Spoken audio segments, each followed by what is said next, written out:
Your support truly means the world to us. With almost 90% of our viewers still not subscribed, we could really use your help to keep creating deep, emotional, and powerful stories. So please, hit that subscribe button, ring the notification bell, and drop a comment letting us know where you're watching from. We'd love to connect with you. Now, let's begin. Yes, even what seems like the perfect marriage can fall apart in a blink. I know that all too well. Because it happened to me, Violet and I had known each other nearly our entire lives. We grew up next door to each other, went to the same school, shared memories, laughter, tears, and eventually, our hearts, our friendship slowly grew into something deeper, something powerful. We were each other's first love, and we believed, with youthful certainty, that it would also be our last. She waited for me while I served in the Army, and when I came back, we both started college together. We paid for our own wedding. No handouts from anyone. We were proud of that. Everything we built was earned, shared, and built with mutual trust. Kids weren't in our immediate plans. We thought we'd wait until our 30s. We were happy just being with each other, traveling, dreaming, building something stable and solid before starting a family. Eventually, we decided to buy a home. We saved every penny for a down payment, but when the bank denied our mortgage application, we made a practical decision. We put the property in my father's name. It was temporary just until we paid it off, and we did. Later, we had it transferred into our own names. Everything we owned, everything we used from the house to our 2 cars, was under my parents' name or mine, especially since I worked freelance as a programmer and wanted to avoid drawing scrutiny from tax authorities. Violet never had that kind of support. Her parents had both died tragically in a car accident, a sharp curve, a wet road, and then just like that, they were gone. I loved them too, and their loss affected us both deeply. Violet withdrew, grieving hard and long, but I stood by her. Slowly, she began to smile again, and eventually we returned to a life that felt whole. Our relationship was calm, maybe even too calm. We never fought, never had dramatic fallouts. I used to joke that our love life was so smooth it bordered on boring, but that's how we liked it. Predictable, safe, or so I thought.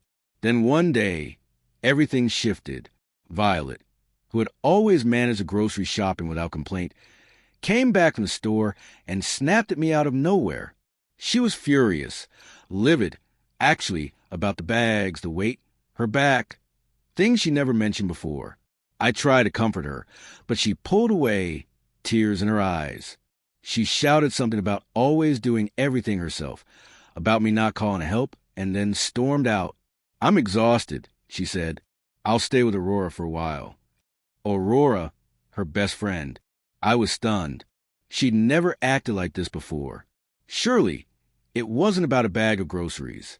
Something deep was going on, I knew that, but I didn't press. I gave her space, thinking she'd come around when she was ready.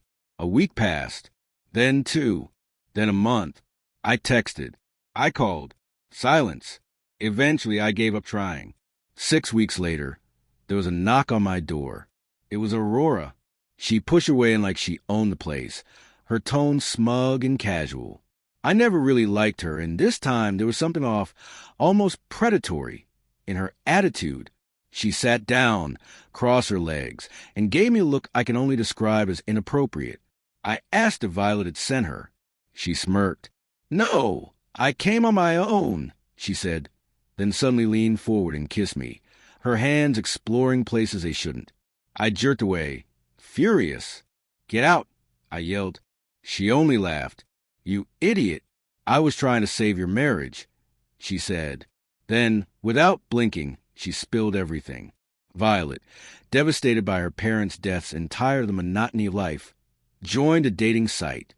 She went on one date, which turned into more than a date, and she hated herself for it.